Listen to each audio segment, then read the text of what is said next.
So when you think about asset prices themselves, right, we've obviously seen tons of tech stocks sell off significantly over the last few months. We've seen Bitcoin go down 50%. We've seen a kind of cooling off across a lot of these various aspects of the market. But we've also seen Berkshire Hathaway hit an all-time high and kind of a lot of the value type stuff do well. Yeah. How do you look at the impact of these Fed decisions on the actual asset prices across various sectors?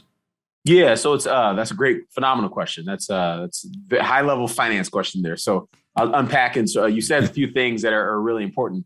The types of stocks that are outperforming, the types of assets that are doing well or relatively well. Not everything's doing well in absolute terms, but relatively well have been these sort of kind of real economy stocks like banks and energy stocks. Things that you can physically touch and taste and hold. Those types of stocks tend to be less influenced by the direction of interest rates, either short-term interest rates or longer-term interest rates, and all the things that have been sort of more correlated to longer-term interest rates, correlated to kind of narratives around sort of future growth prospects, future prospects of adoption. Anything that is sort of has a very strong growth curve has really been hit. So that obviously includes Bitcoin, includes a lot of tech stocks, just includes a lot of higher beta assets in general. So the fact that we're seeing that rotation is suggestive that the market is not ready to sort of go at this particular time and juncture and go all the way down and actually start to crash. Because typically what you see is that whenever the market rotates in what we call a pro-cyclical manner in a correction, it usually leads to a sort of recovery. That's a dip that you generally want to be bought. What you don't want to buy, the kinds of dips that you don't want to buy are when the market is getting defensive, i.e. buying sort of boring companies like utilities, like consumer staples, like Walmart and things of that nature. Those are the kinds of dips you don't want to buy. So things are fine for now, but the window for them to not be fine, it continues to shrink. So let's talk about the Fed's impact on individuals themselves, right? Earlier this year, or I guess late last year, a couple months ago, there was this famous quote that Jerome Powell was asked, hey, do you think the Fed is contributing to wealth inequality? And he was like, well, nobody's come into my office and told me that. And we had a field day. Like, we absolutely had a field day at the fact that he said that. We pulled up the picture of the office. We were like, how do you even get into that building? Like, the whole thing, right? And so, obviously, I think that maybe he misspoke. Let's give him the benefit of the doubt there. But how much should we be blaming the Federal Reserve or other types of monetary and fiscal policy kind of overseers on things like the wealth inequality gap, which is now at the kind of widest range that it's ever been? Is there a way to kind of quantify that, or should we actually go and kind of point the finger at them, or is that unfair? No, they're certainly, in our opinion, the number one culprit. Now, they're not the only culprit. I would point to sort of kind of two big things, or actually three big things that have really catalyzed this sort of widening income dispersion and wealth dispersion we've seen in the US of A and really throughout the global economy, because what I'm about to say is not endemic to the US. One, sort of globalization. We've shipped a lot of our jobs to sort of lower cost producers, namely China, particularly when China joined the WTO back in, I want to say, November 2001. In fact, I remember when I was a kid, must have been when I was 6th or 7th grade, the WTO riots were a huge deal in Seattle. I'm from Seattle. And, and needless to say, 20 something years later and, 50% of our manufacturing jobs having been offshore, I could see why that people were having a riot back then. So that was kind of foreshadowing to where we are today. But you kind of digress. So that was the number one, globalization and the kind of hollowing out of our manufacturing base and our middle class. Number two, I would argue, obviously, the proliferation of technology. You just need less people to do stuff. It's just a lot easier for one person or a small group of people to accomplish the things that a lot more people had historically had to.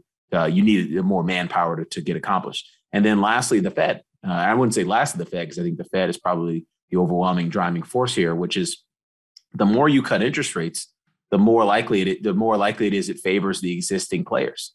The existing players can sort of raise debt very cheaply and build very large moats around their businesses. And more importantly, not only do they build moats around the businesses, they can start acquiring other businesses and doing things like that. And that acquisitions, obviously, you tend to see less innovation. You tend to see less new business formation and all the good stuff that comes along with that. So the economy itself just becomes less dynamic. Got it. And so when you start to think about like inflation, how it impacts various cohorts of the American population, right? I think it's very clear that inflation made rich richer and it made poor poorer in the sense that a lot of the inflationary goods, especially the most severely affected inflationary goods, is a large portion of monthly expenses for the least fortunate or kind of the most vulnerable in our society. And so when you start to think about this, is this one piece of like the positive side of inflation coming down, of this monetary policy kind of tightening, is that there will be some relief for those folks that are the most vulnerable? Or are we reading too much into it and actually prices that went up, they're not coming back down? And so maybe there's not an increasingly worse situation, but they're pretty much in a bad situation and they're stuck there because those prices that went up aren't going to be brought back down over time. Yeah, no, so prices almost never go down, right? Deflation is a very rare occurrence. It only happens in recession, where you actually see prices go down, and even not all recessions have actually seen the overall price level, the price index level of CPI go down. What we're talking about when we say the word inflation is not akin to prices. It's akin to the change in prices. And so right now, on a year-over-year basis, per the most recent headline CPI statistics, the amount of price, whatever you're paying for something, has gone up 7% on a year-over-year basis. So for example, if you bought a bag of chips that cost $1 in December of 2020, it now costs $1.07 in December of 2021. So that doesn't seem like a big deal, but the reality is when you're living on a budget and you're already living paycheck to paycheck, and when one cost go up, you're hopeful that another cost goes down so that your overall living situation and quality of life doesn't change. But what happens with inflation is that everything is going up all at the same time, and it's going up faster than your wages, and so that your overall purchasing power and the quality of your life goes down. I certainly understand that better than most. Yeah. And so when you start to think also about kind of the Federal Reserve, one of the things that I always kind of balance in my head is they have official mandates, and then they have these unofficial things that people kind of try to label or throw onto them. So the official mandates of stable prices and maximum employment. Right. And that's their goal, is how do we get to full employment? And how do we get stable prices? For the last 2 years, for the most part, they failed at those two things. Now, there have been these external reasons why, and people can debate all day long. Are we heading the right direction, wrong direction, whatever? But it also seems like the Federal Reserve is now being asked, whether it's by politicians, by the American public, by the media, et cetera, to start to weigh in on other issues as well, not just stable prices and full employment. So 2 examples that I'll use is global warming or climate change and racism, right? And so let's start first with the global warming type stuff, which is we've seen multiple calls, both from politicians, media, and also the American public, of the Federal Reserve should, basically come out publicly, make a statement, and commit to actually addressing climate change or global warming. How do you think about that type of stuff? Is that a distraction for the Federal Reserve? Do they actually have an ability to impact that stuff? Or is this like classic virtue signaling of those various groups just trying to point a finger at, oh, nobody likes, central banks, let's just blame it on them? Yeah. Well, no, I think it's a bug of the overall system, right? The Federal Reserve monetary authorities have no business dealing with these types of issues. The issue is that we actually can't get anything done in Congress. And so we punt these big major societal issues, these big debates of our time, onto the only sort of, policymaking board that is not as hostage to the election cycle, right? The Supreme Court's got its own, it's busy doing its own thing. So like the Fed is like, all right, well, you guys don't have to get elected. You deal with this. And that's exactly what's happening when it comes to global warming.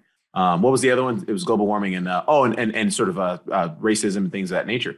And so the Fed, going back to the summer of 2020, changed its mandate a little bit, amended it slightly to include sort of maximum inclusive employment. And that and inclusive part means that, hey, look, we understand, or based on our analysis of our own mistakes in years past and cycles past, is that we always sort of take the punch bowl away from the party too soon. Like right when the black kids and the Hispanic kids show up, they take the punch bowl out of the party. And so the Fed effectively changed its mandate, its inflation mandate, to allow for more black kids and Hispanic kids and people who have historically been disaffected, or who always showed up to the party late in terms of the economy, getting wages, all that other stuff, to give them an opportunity to get in and have some fun. The reality is they did that at precisely the wrong time as it relates to the fiscal policy agenda. The fiscal policy agenda basically said, hey, no, look, we're going to give everybody a bunch of money, even though the economy, the productive sector of the economy, the productive capacity of not just our economy, but the whole global economy is actually reduced. So we created this gigantic supply and demand imbalance. At the same time, the Fed was saying, hey, no, look, we want everybody to come into the party and have a good time. And so the Fed complicated matters with respect to fiscal policy. What they should have been doing, a year ago, there are a lot of really smart people in and around the Fed, former Fed presidents and chairman, my man from New York Fed. I'm blanking on his name, but he's been scathing them for like a year now in terms of like, hey, look, you should be taking the punch bowl away if the fiscal authority is supplying more punch, right? Imagine like the Fed, there's like a bottle of Jaeger and a bottle of like grain and a bottle of vodka, and they're all like just double fisted pouring stuff into the punch bowl, and the punch bowl got so overfull that it created a lot of these inflation problems that we see today. So now, effectively, Jay Powell, and the Federal Reserve now are saying, "Hey, look, we realize we got to take this punch bowl away now, and it's becoming an issue for markets." But the bigger issue, and I think we'll talk about this in a few months as we progress throughout the year. But the bigger issue is now they're both taking it away. And that's going to become a big problem for markets.